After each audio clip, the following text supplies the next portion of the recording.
infeliz. Ao que o monge colocou: minha irmã, eu falei para você não ser agressiva, mas também não falei para você não mostrar os seus dentes àqueles que tentavam agredir. Então, nessa fábula, nós vemos que quando o monge recomenda não atacar, não recomendou não se defender. Ou seja, não recomendou não reagir, ainda que de uma maneira benévola, ao mal que estava sendo trazido nesse momento pelas outras criaturas que atacavam a serpente.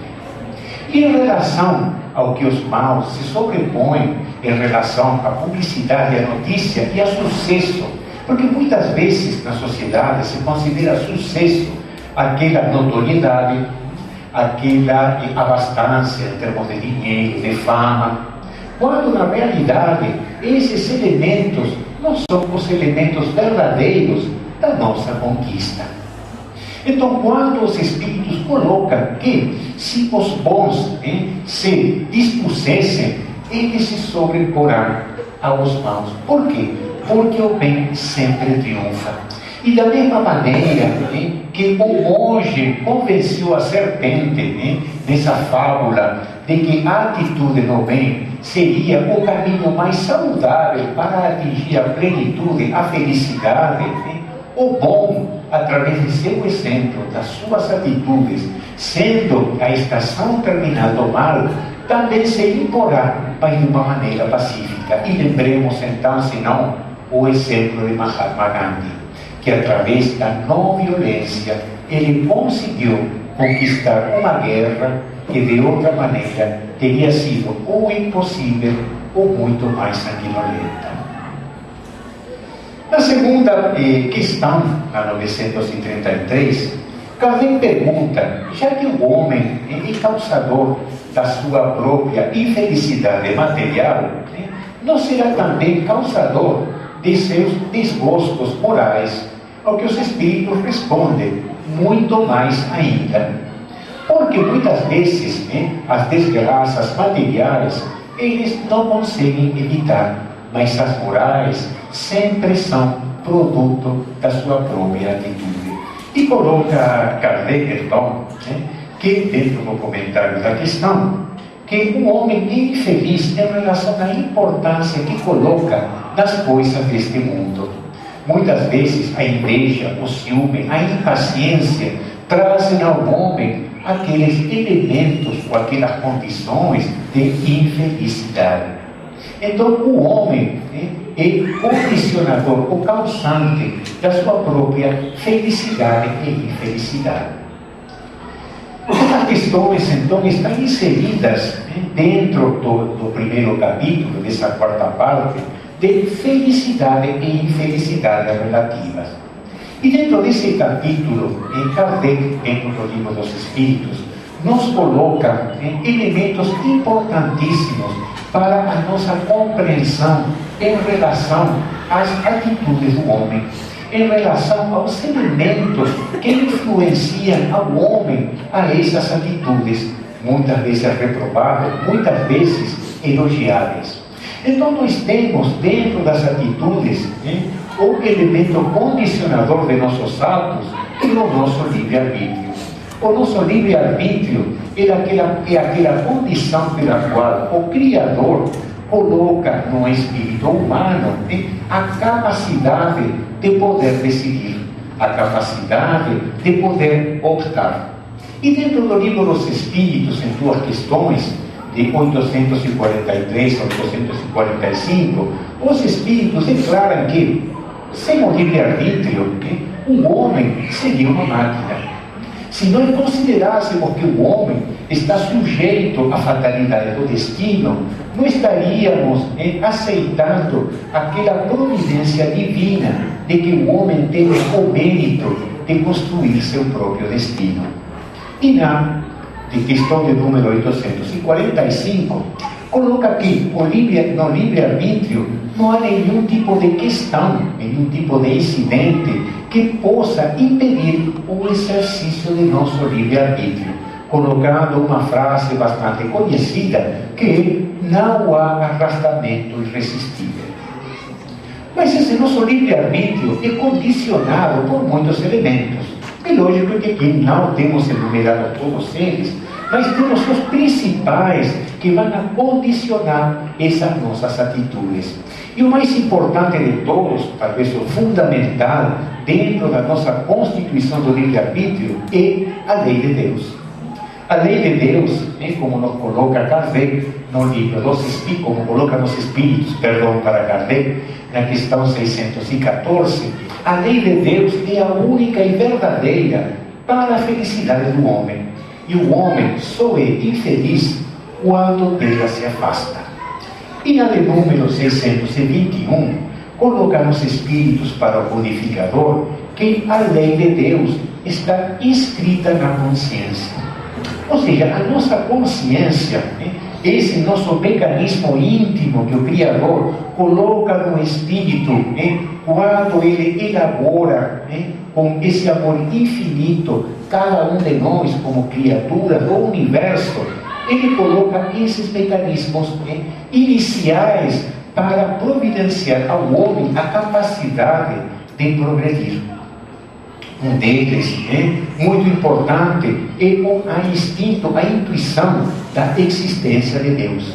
O homem tem intimamente o sentimento da existência de Deus. E por isso está que não existe historicamente nenhum povo, por mais primitivo que seja, que tenha sido ateu. Cada povo tem tido adoração a ídolos, fenômenos naturais, elementos que ele considerava superior a eles. Dentro dessa lei de Deus, escrita na nossa consciência, estão os nossos instintos, aqueles elementos que fazem que o homem tanto conserve a sua própria existência, por exemplo, com o instinto de conservação, que promove ao homem determinados elementos de progresso para tentar se defender quando o homem primitivo, das feiras, do clima, das intempéries que ele recebia como elementos condicionadores e desenvolvedores da sua inteligência, também tem um instinto de conservação. Quando o homem então procura a sua companheira para desenvolver, através do sexo, a reprodução dos corpos físicos. E também, como coloca Kardec de uma maneira tão brilhante no Evangelho segundo o Espiritismo, que o Deus diz que sejam dois e não um, a cuidar dos filhos, a auxiliá-los a progredir. Então nós observamos que dentro dessa lei de Deus tem todos os mecanismos iniciais para que o homem consiga progredir.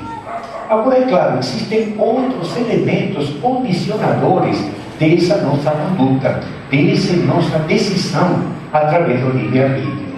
Por um lado, nós temos a influência espiritual, que não é pouca. Quando Kardec pergunta para os espíritos intervêm em nossos pensamentos e em nossos atos. Na questão do número 459, os espíritos respondem: muito mais do que imaginais, de ordinário, são eles que vos dirigem. Então, quando analisamos essa questão que os espíritos nos dirigem, chega para nós então como uma contrariedade em relação a que não há arrastamento irresistível. E isso é uma realidade também. O que acontece? O nosso pensamento, quando contrário à lei de Deus, ou quando afastado da lei de Deus, nós abrimos brechas, nós abrimos canais para influenciação de espíritos que muitas vezes não querem o melhor para nós. Quando nós nos sintonizamos através da prece, através de nossas boas intenções com o bem, a coisa é diferente. Nós nos ligamos mentalmente com os bons espíritos e começamos então a receber influências boas. Ou seja, essas influências tanto podem ser mais como boas, dependendo do canal que nós sintonizemos, dependendo da nossa sintonia mental. Além dessas influências, nós temos as paixões. O que são as paixões? A paixão, essencialmente, como nos coloca nos Espíritos na questão 907, não é uma coisa essencialmente má. A paixão é um exagero da nossa vontade.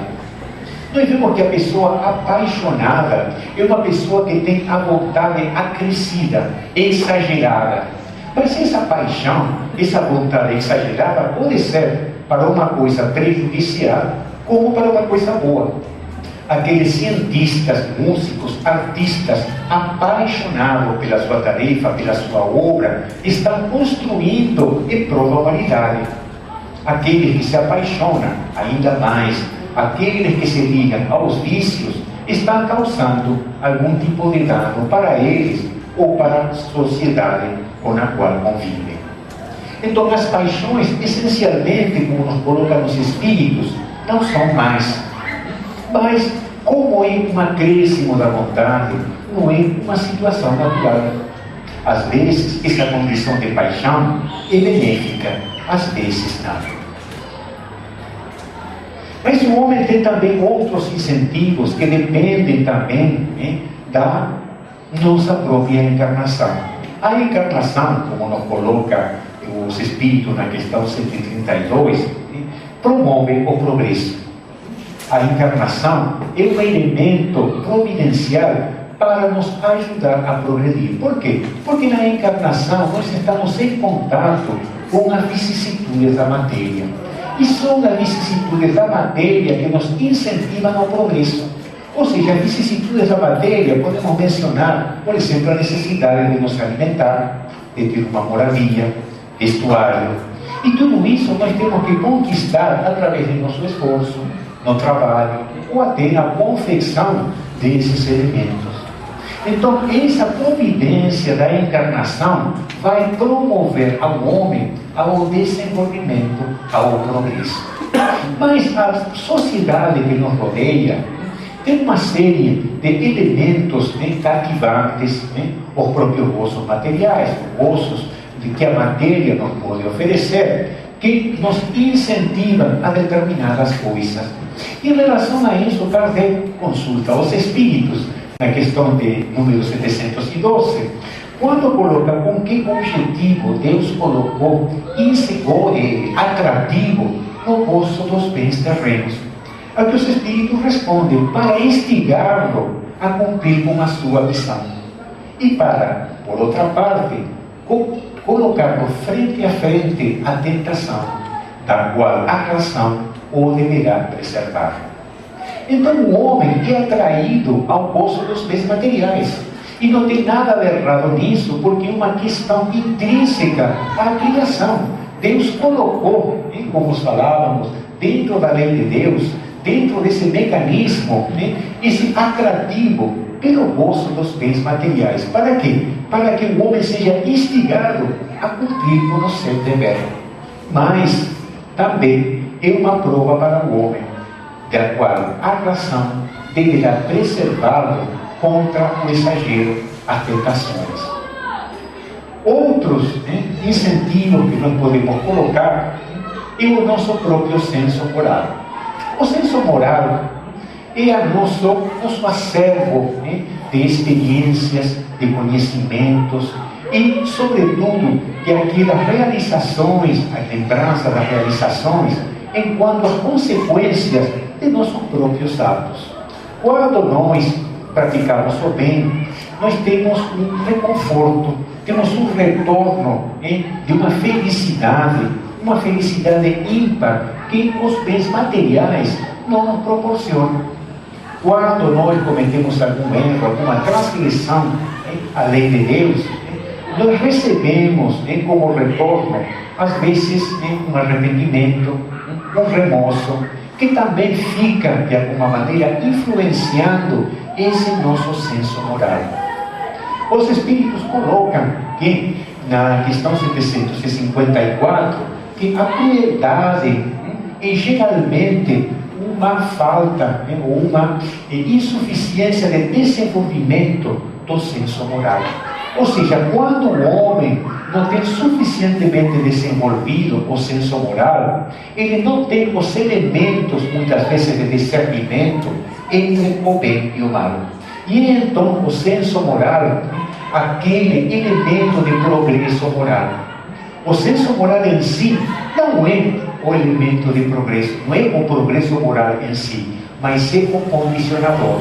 O progresso moral realmente se realiza quando, através do senso moral que nós conhecemos, optamos pelo bem. E quando optamos pelo bem, nós recebemos então aquele retorno, aquela felicidade decorrente da prática do bem.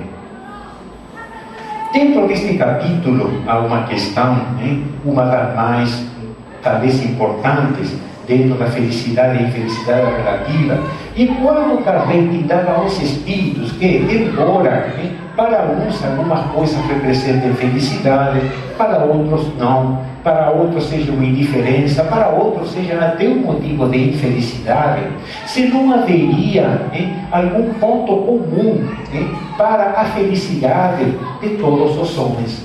E eles colocam em relação ao material a posse do necessário, em relação à vida moral, a consciência tranquila e a fé no futuro.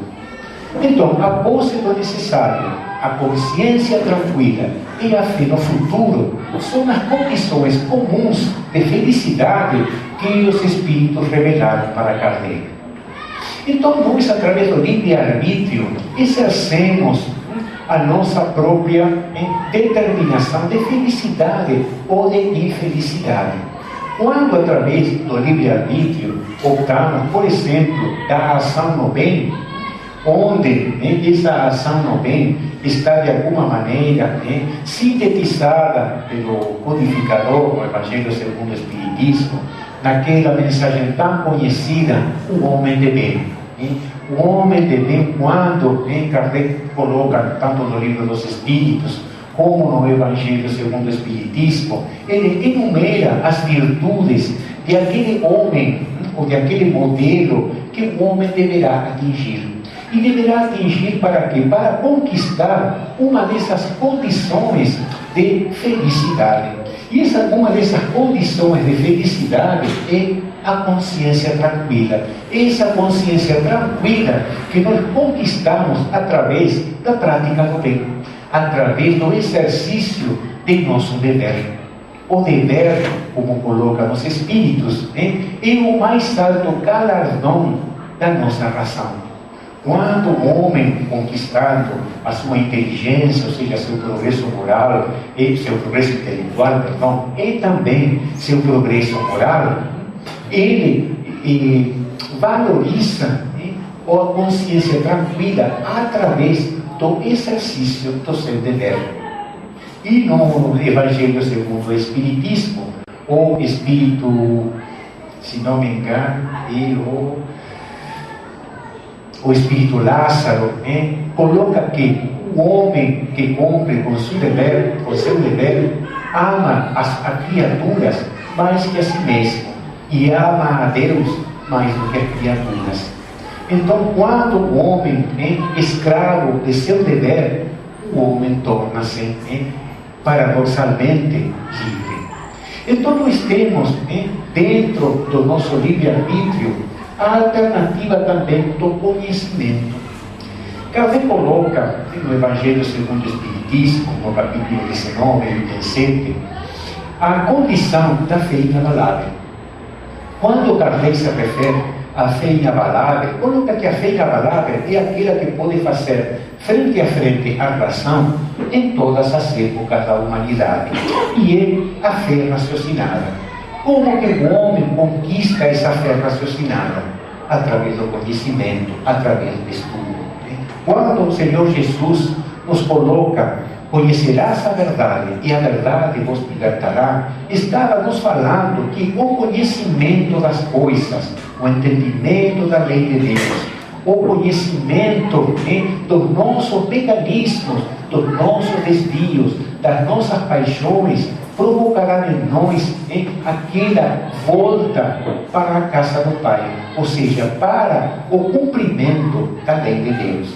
Então, quando o homem desenvolve em si aquele conhecimento, se conscientiza da importância da lei de Deus, da importância do cumprimento da lei de Deus, ele satisfaz com essa fé essa outra condição, a fé no futuro, aquela fé inabalável da qual o codificador coloca. E essas três condições expressas na questão 922 nos colocam então os elementos comuns da felicidade.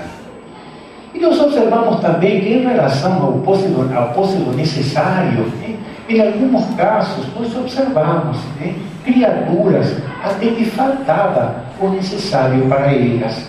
Criaturas assistidas das nossas casas espíritas, que chegavam muitas vezes na insuficiência do que alimentar ou alimentar a seus filhos.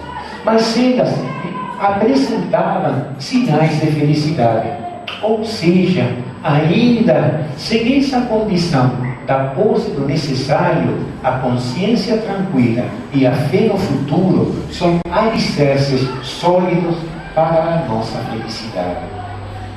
Acontece que o homem geralmente procura a felicidade dentro da satisfação dos prazeres materiais, ou seja, procura a felicidade onde a felicidade não se encontra. E aí que começa a sua própria complicação, porque procurando a felicidade onde a felicidade não está, descuida então de uma das regras fundamentais da felicidade, a felicidade proveniente da prática da lei de Deus. Então, quando o homem se desvia, se afasta da lei de Deus, como tínhamos mencionado, nessa questão tão importante da 614, onde os Espíritos ratificam a lei de Deus que é a única e verdadeira para a felicidade do homem. A lei de Deus foi criada para a felicidade do homem. Então, o homem, quando não segue a lei de Deus, quando se afasta, ele está trazendo para si motivos de infelicidade. Então, esses motivos de infelicidade vão trazer, então, consequências de sofrimento. Quando Kardec trata no Evangelho segundo o Espiritismo, nesse capítulo 5º, intitulado Bem-aventurados os que sofrem, trata as causas atuais e as causas anteriores das aflições, coloca nas causas atuais que a maioria das aflições e sofrimentos do homem são criados na própria existência. Muitas vezes nós nos surpreendemos com essa afirmativa, mas quando analisamos a nossa situação, quando nos imploramos por alguma situação que nos encontramos, muitas vezes pensamos que se eu tivesse feito tal coisa em lugar de tal outra, hoje estaria melhor. Se eu tivesse feito aquela coisa ou não tivesse feito aquela coisa, hoje encontraria realmente um lugar melhor para trabalhar, para morar. E tudo então nos leva a que grande parte da nossa insatisfação, da nossa infelicidade, são causas atuais na própria existência. Mas também Kardec nos fala, quando o homem não encontra o motivo para o sofrimento que está passando, para as consequências, para o fato que o está afligindo, então temos que admitir que são consequências de outras existências. E essa providência de nós podermos sofrer com consequências de outras existências é também uma providência divina. É uma providência divina educativa, porque a lei de Deus não é punitiva, é educativa, que nos permite refletir em relação ao que nós somos. E aquele aviso, e aquele alarme que toca em nós, para nos acordar perante uma necessidade de nos reformar.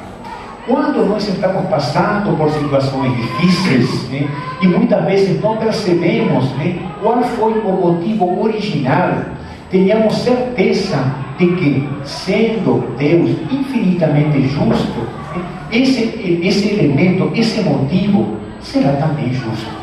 Então, muitas vezes, analisando até o nosso comportamento, analisando o tipo de sofrimento que estamos passando, podemos chegar a intuir qual é ou qual pode ter sido o motivo desse sofrimento. E através, então, dessa reforma, motivada muitas vezes pela dor, nós conseguimos sair dessa situação. Porque quando o homem transgrede a lei de Deus, ele cria um mecanismo que os Espíritos nos colocam, nos definem como mecanismo de expiação. E esse mecanismo consiste no seguinte: quando o homem transgrede a lei de Deus, ele automaticamente inicia um processo. Esse processo de transgressão vai trazer imediatamente algumas consequências, ou arrependimento, ou remorso, ou ainda, se a criatura não tem desenvolvido suficientemente o senso moral, vai trazer inevitavelmente a dor. Essa dor, seja do sofrimento, do arrependimento ou do remorso, vai levar ao homem a uma situação de querer sair dessa situação. E quando o homem tenta sair dessa situação, ele encontra o caminho através da reparação. O arrependimento, então, o vai levar à reparação. Seja a reparação fazendo bem à pessoa que lhe sou, ou seja, fazendo bem a uma outra pessoa, ele vai então conseguir fechar esse circuito da expiação através da reparação, através do bem, do mal que ele causou. E essa é a lei. A lei não nos impõe um castigo perante os nossos servos, nos impõe a melhora.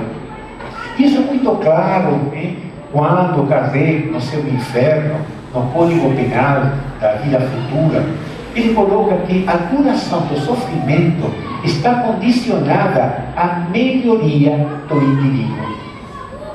Olha que maravilha essa nossa lei de Deus. Ou seja, a lei de Deus não nos impõe um sofrimento predeterminado. Não nos impõe também reparações, milhares de reparações por milhares de transgressões que tenhamos cometido. Apenas esse nosso sofrimento vai terminar quando nós melhoremos esse aspecto que nos provocou a prática desse mal. E o apóstolo Pedro, na sua primeira carta, ele coloca bem claro: o amor cobre a multidão de pecados. Ou seja, o amor, como suprema lei de Deus, vai ser o condicionador de nosso progresso. Porque a lei podemos resumir em amor. Quando o Senhor Jesus, indagado pelos fariseus qual seria o maior mandamento, ele coloca amar a Deus por sobre todas as coisas e ao próximo como a ti mesmo. Então, dentro dessa lei de amor, dentro dessa recuperação do indivíduo perante a lei de Deus, ele vai sair então dessa condição de sofrimento, que é uma condição educativa que a lei de Deus nos proporciona. Mas tanto a felicidade decorrente das nossas boas ações, das nossas conquistas, como o sofrimento, fazem parte das nossas experiências. E essas experiências são acumuladas no nosso ser.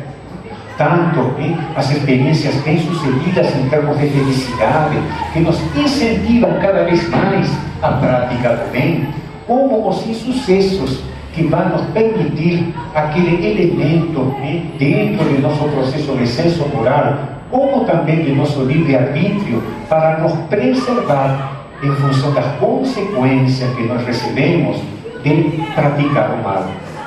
Então, essas experiências, esse círculo virtuoso, vai proporcionar ao homem o seu crescimento. Quando o homem se decide pela prática do bem, então esse progresso vai estar acelerado. Quando o homem se transvia pela lei de Deus, ele vai estar simplesmente estacionário. Por quê? Porque a lei é de progresso. Não existe regresso, não existe alternativa de que o espírito possa regredir.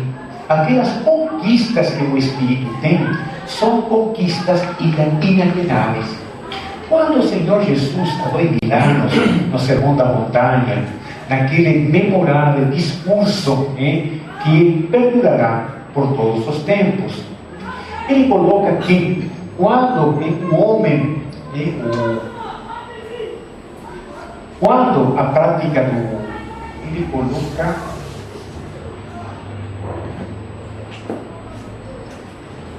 Desculpem o lapso, mas às vezes acontece. Estávamos falando do senso moral. Vamos continuar com as nossas experiências. Essas experiências, então, vão fazer de nós aquele acúmulo de conhecimentos para nós termos um maior embasamento para tomar essas nossas decisões. Então, quando o homem se obstina no mal, o homem não progride, permanece estacionário. Quando o homem consegue fazer algum tipo de melhora, ele vai ter uma melhora sensível.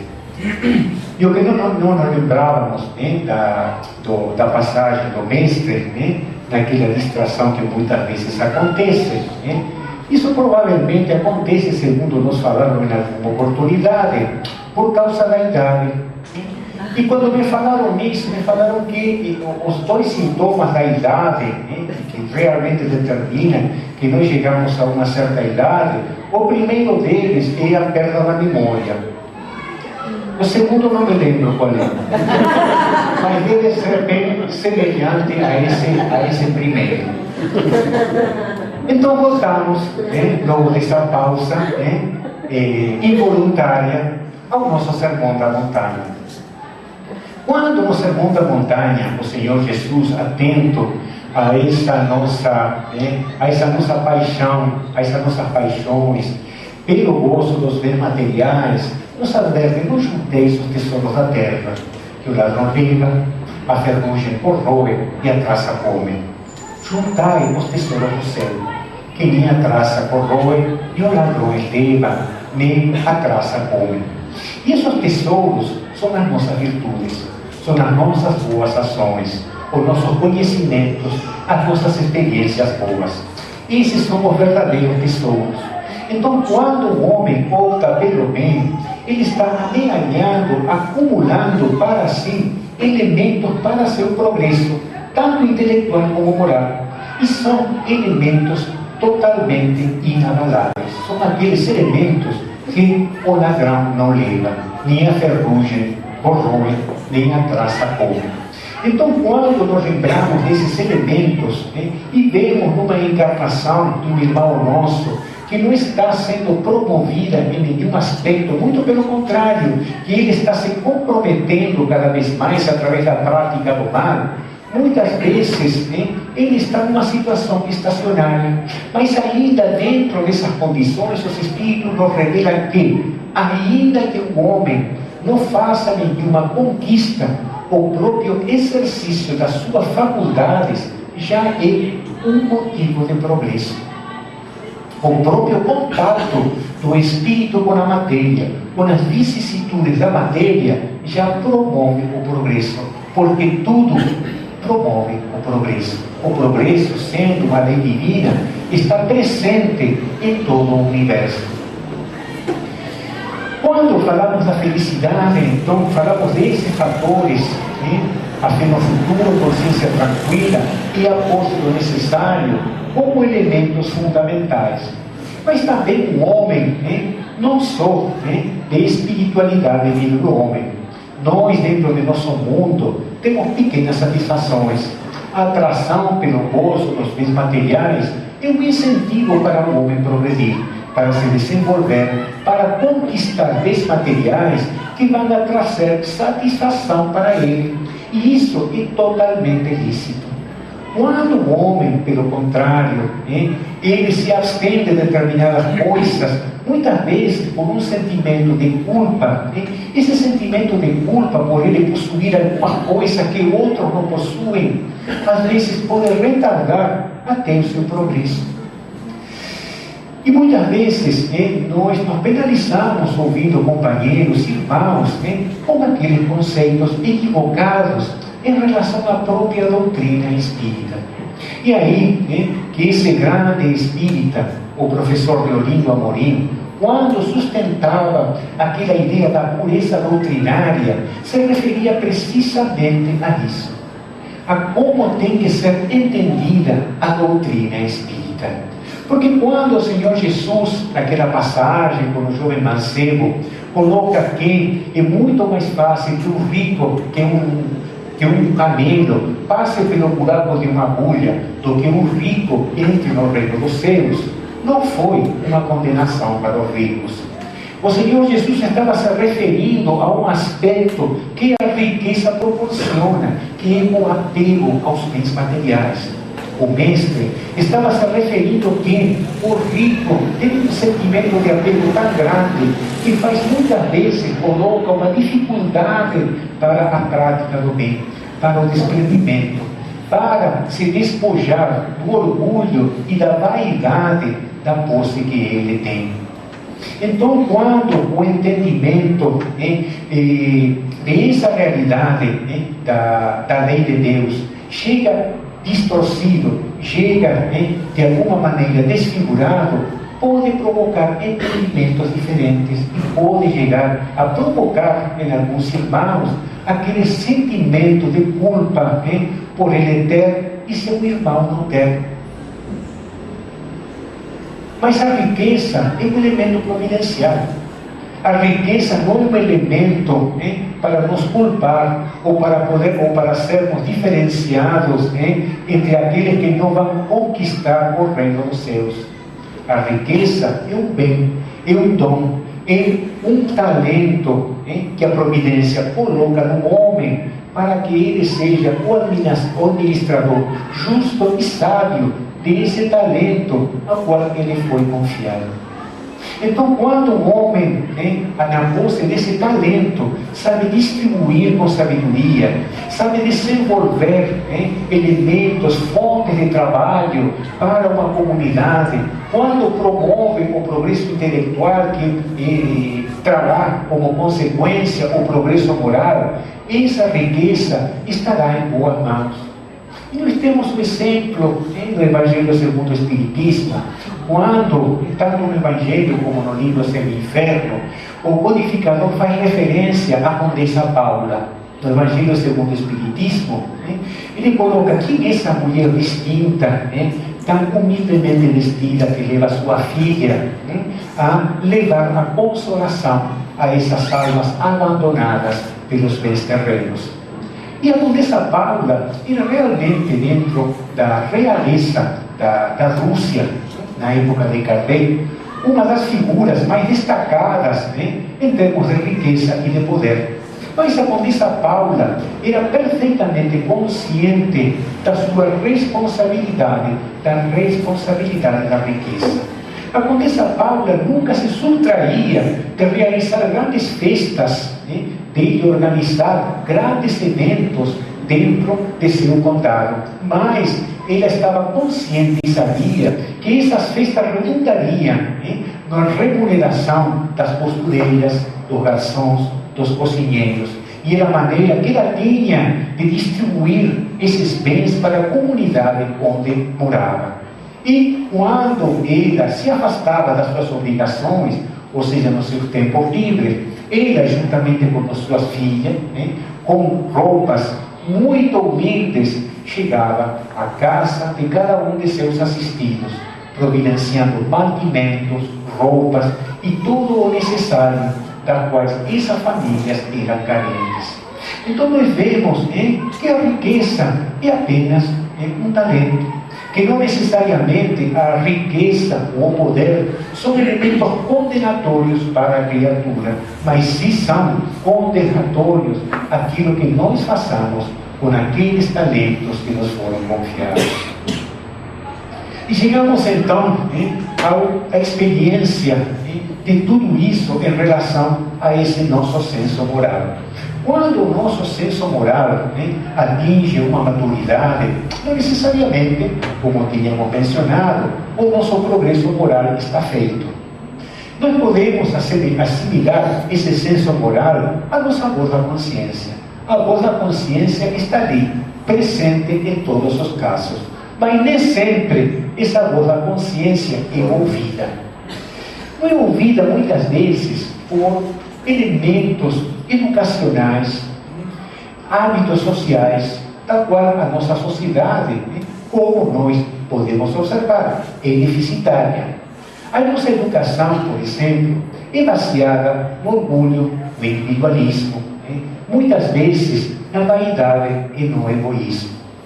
Quando então as criaturas têm que optar entre o interesse de seu próximo ou o interesse pessoal, muitas vezes influenciado pela sua educação, ou se deixando influenciar por essa educação, optam pelo interesse pessoal, estão realmente transgredindo a lei de amor, a lei de Deus que nos convida a amar o próximo como nós mesmos. Essas transgressões então vão trazer consequências para o indivíduo. Essas consequências então vão determinar sofrimentos. E esses sofrimentos então vão ser elementos que vão nos alertar com que alguma coisa está errada conosco. Mas o homem então, dentro desse livre-arbítrio, tendo tantas influências, realmente chega a situações de conflito. E é real, estamos permanentemente em conflito. O nosso interesse pessoal o caminho correto. Eu vou fazer isto em determinada coisa que me convém, ou vou fazer alguma coisa que convém para a comunidade. Então o homem, entre as influências sociais da educação, entre seu próprio senso moral, ou seja, a sua consciência, ele vive com uma série de conflitos. Isso nos lembra uma anedota, não sabemos se foi real, mas é muito bonita. Dentro do folclore dos Estados Unidos, ele faz muita referência à sabedoria dos índios. Embora os índios, criaturas muito simples, iletradas na grande maioria dos casos, eles tinham uma conduta de vida, uma filosofia muito particular. E em certa ocasião ouvimos em um relato de que, numa certa oportunidade, um velho cacique que chefiava uma grande região, reúne a todos os seus chefes e explica para eles a necessidade de resolver essas ambiguidades de caráter que cada um tinha. E esse chefe, para exemplificar, ele coloca que ele sentia que dentro dele habitavam dois lobos. Um dos lobos era manso, era pacífico, nunca atacava, e quando atacava era somente para se defender. Mas o outro lobo era traiçoeiro, era mau. Permanentemente tentava vingar, permanentemente estava à espreita de uma vítima. E esse lobo então estava permanentemente em luta com o lobo bom. Estavam os dois em permanente conflito. E ele expunha para seus chefes que ele estava permanentemente nessa dualidade entre os dois lobos. Se fez um grande silêncio e um dos chefes perguntou para o grande cacique: quem é desses dois lobos o que vence? E o cacique responde: aquele que eu alimentar. Essa frase então, que nos tocou muito, nos fala que nós estamos permanentemente alimentando um ou o outro, de aquelas criaturas, de aqueles lobos que ainda habitam em nós. Porque das nossas paixões, dos nossos hábitos até milenares, nós temos ainda a essência dessa transgressão. O prazer, às vezes, de praticar uma coisa fora da lei de Deus. Por quê? Porque ainda nos comprasse determinadas coisas. E aquele lobo mau. Mas nós já temos desenvolvido virtudes, sem dúvida. Depois de todas as encarnações ainda no mundo, que já foi de expiações e provas, e agora está renascendo como o mundo da regeneração, nós sem dúvida já cultivamos muitas virtudes. Nós somos vencedores dos reinos anteriores, do reino vegetal, do reino animal. Nós temos muitas conquistas, mas ainda existe o conflito em nós. Quando o Senhor Jesus nos adverte, vigiai e orai, Ele nos está aconselhando para estarmos alertas a esse nosso cuidado dessa dualidade, desse conflito entre o bem e o mal. Esse conflito entre o bem e o mal é um conflito milenar, representado em todas as religiões, em todos os livros sagrados, como combate entre o Satanás e os anjos, ou combate entre o bem e o mal, né? E aquele combate, então, em que o homem tem que se fortalecer para alimentar aquele que vai lhe tornar feliz. E dentro da felicidade, então, em termos da nossa prática, da nossa consciência, da nossa elevação de consciência, nós temos na doutrina espírita um guia. Temos na doutrina espírita um esclarecimento necessário para a compreensão da lei de Deus. Através dessa compreensão, nós vamos praticar o bem, sabendo a importância dessa prática do bem. Sabemos, através da doutrina espírita, das consequências da omissão da prática do bem. Porque não somente não praticar o mal que vai fazer de nós homens felizes. Quando Kardec pergunta aos espíritos, será suficiente que o homem não pratique o mal para conseguir o progresso moral? Ele responde não, porque será responsável de todo o mal decorrente do bem que não praticou, ou seja, da omissão. E aí voltamos à nossa questão inicial de número 932, que fala: por que no mundo tão humilde a influência dos maus sobrepuja dos bons? Respondem os espíritos: por fraqueza destes. Os maus são intrigantes e audaciosos, os bons são tímidos. Quando estes o quiserem, preponderarão. E está nas entrelinhas dessa resposta dos espíritos a omissão. A omissão que muitas vezes nos leva a esse descuido, muitas vezes pequeno descuido da educação moral. Isso nos lembra aquele diálogo hipotético entre a criança, logicamente de família espírita, que dialoga com os pais espíritas, num momento determinado, que fala: pai, eu não vou evangelização hoje, porque amanhã tenho prova na escola. E os pais falam: claro, tudo bem, plenamente justificado. Em outra oportunidade, chega a mesma criança: pai, amanhã eu não vou ter que faltar na escola, porque vamos a fazer a festa dos assistidos. E é importante que nós decoremos todo o salão, que vamos a fazer essa comemoração para todas as nossas crianças carentes, assistidas, as famílias.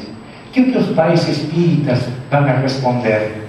Vão deixar a criança faltar na escola para fazer esse trabalho na casa espírita ou não? Isso que fique para a nossa reflexão. Porque isso é uma dessas decisões que às vezes parecem pouco importantes, mas são muito importantes. Porque a nossa verdadeira vida é a vida do espírito, não é a vida do corpo. A nossa preocupação com os nossos filhos muitas vezes está relacionada com o ambiente material, com a ambiência material. Tem que estudar para ser alguém. Como se o espírito que nós recebemos como filho para cuidar e educar não é alguém.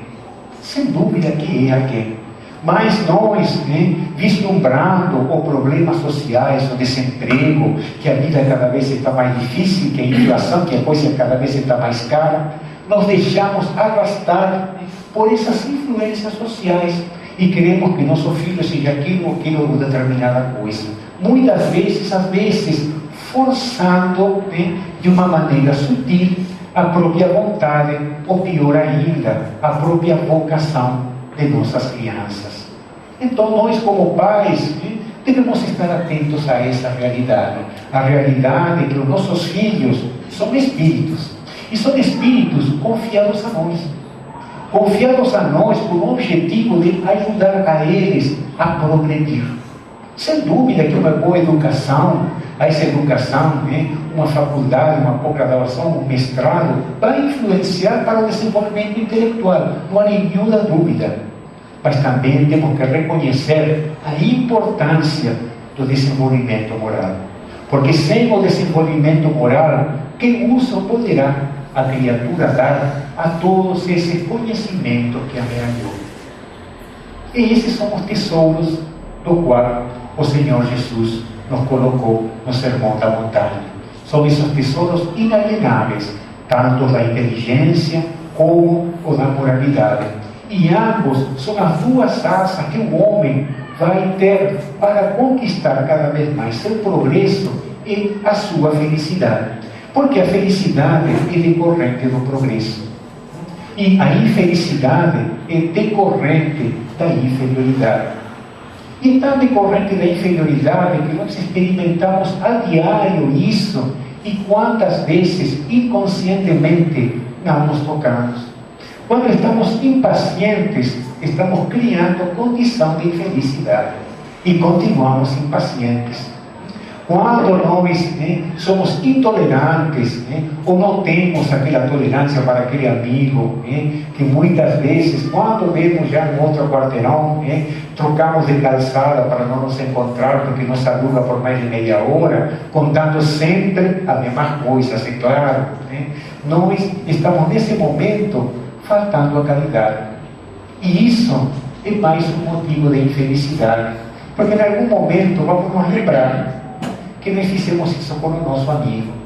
Então, cada uma das nossas imperfeições são elementos que vão ter consequências para nós, como também todo o que nós pratiquemos no bem vai ter também o nosso acréscimo na contabilidade divina. E quando Kardec, no livro Céu e Inferno, ele desenvolve aquele maravilhoso código penal da vida futura, onde ele conclui cada um segundo suas obras, ele coloca que na contabilidade de nosso espírito, as mais mínimas transgressões são contabilizadas, como também todas as boas ações em nosso favor. Nós lembramos de um relato do irmão X, de uma criatura que durante toda a sua existência, ela nunca soube conquistar nem sequer um amigo. Em todas as situações da sua existência, ele sempre teve para com todos os que o rodeavam, sempre atitudes de contrariedade.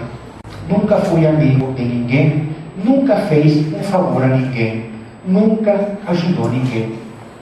Num determinado momento, ele estava no varandão de um restaurante e chegou uma criança pedindo alimento para ele.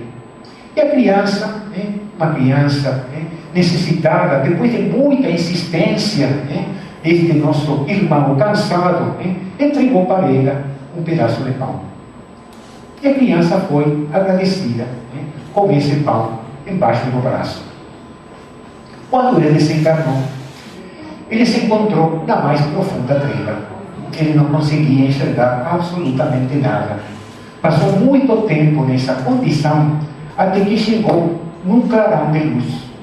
Nesse clarão de luz, divisou um espírito que era seu espírito guia. E ele perguntou: por que eu demorei tanto tempo nas sombras, nas penumbras? Ele falou: porque na sua vida nunca fez um movimento consciente para conquistar, ainda que não seja um único amigo. Quando esse nosso irmão refletiu em toda a sua vida, fez uma retrospectiva de todas as atitudes que ele tinha tido, ele reparou que ele encontrou um clarão de luz e perguntou: mas ainda assim, como então que eu encontrei esse clarão de luz e estou conseguindo enxergar você? E ele responde: foi a única atitude na sua vida, ainda que não foi intencional, quando você entregou esse pão para essa criança faminta. As preces, a gratidão desse espírito fez que você, condenado às trevas por muito tempo, conseguisse enxergar a luz. Então nós vemos que até uma mínima ação, até involuntária, traz consequências positivas para qualquer criatura. E mais ainda a criatura mais obstinada no mal, na transgressão da lei, nunca é abandonada pelo amor infinito de Deus. Possamos refletir então, dentro desse capítulo tão importante para nós, felicidade e felicidade relativa, porque a felicidade é o elemento que o homem permanentemente está tentando conquistar. A felicidade é parte dessa lei de Deus inscrita na nossa consciência que nos impulsiona a tentar conquistá-la. Na questão 1006 do Livro dos Espíritos, ele coloca: o homem tem irresistível necessidade de sair da sua inferioridade para se tornar feliz. Ou seja, a irresistível necessidade de sair dessa nossa inferioridade. Então, que possamos, refletindo nessa bênção que é a nossa doutrina espírita, para, como guia, conquistar cada vez mais essa felicidade que tanto procuramos. E que o Senhor Jesus, através de seu Evangelho de luz, nos guie por essa senda segura das nossas conquistas interiores. Graças a Deus.